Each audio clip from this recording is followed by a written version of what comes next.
Hey tradies and all of you very awesome business owners out there. So it's raining, and actually, that's a good thing. We've had a very dry summer here in New Zealand, and I've just spoken to 2 clients in the last 24 hours who a large part of their business actually comes from the agricultural farming sector in different ways. For one of my clients, they are actually a heavy diesel mechanic, and so a lot of the farm equipment obviously is what they look after. And for the client that I spoke with and caught up with today, they are helping with the water filtration systems, and obviously all the cow sheds need that water filtration and pumps and things like that.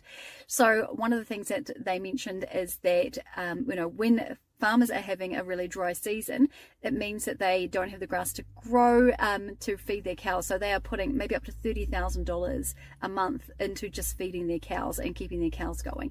So for my client that I spoke with today in the water filtration market, said that what they're probably going to have to start looking at is strategically, how do they make sure they continue to look after their clients, be responsive to their clients' needs, but also manage their risk in a period of time where they're probably going to have less jobs coming in, but maybe a potential for clients to not be as able to pay their bills, and maybe they might be at risk of non-payment. So we talked about doing a few things. We're going to be they're going to be looking at moving their invoicing so that they're invoicing after every job, even if it's still chargeable for the 20th of the following month, because that's what farmers are used to.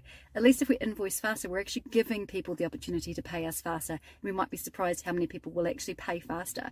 The other thing we're doing is making sure that all of our non-account holding clients, so those people are what we call cash jobs, so people who we don't know, have a breakdown, and that we say payment is payable on completion of services. So an invoice gets sent and it's due payable straight away, but we want to communicate that up front so there's no surprises. The other thing we're talking about doing is just making sure that my clients are being a bit more proactive and reducing their risk by asking for things like deposits. All of that kind of stuff counts. If there's a customer that comes to you and says, look, I can't pay my invoice in full, can we potentially say, all right, if you pay for the materials and then let's do a payment plan over the next 3 months to pay the remaining balance. So we're a very close-knit economy, and farming is a very important sector to us. They're amazing at what they do. So let's go and support those farmers. But at the same time, if we are a business that relies on that revenue, let's make sure that we're also not being treated like a bank. We're not going to be the cash flow for our customers. The risk still has to be fair, and let's provide a really great service, but make sure that we are not having customers get outside of their own spending capacity. Hopefully that makes sense. I'm so proud to be in a rural community and to be working with businesses who service our incredible farmers. They're awesome. Let's just make sure that for everybody's sake, we don't let that credit get too far out.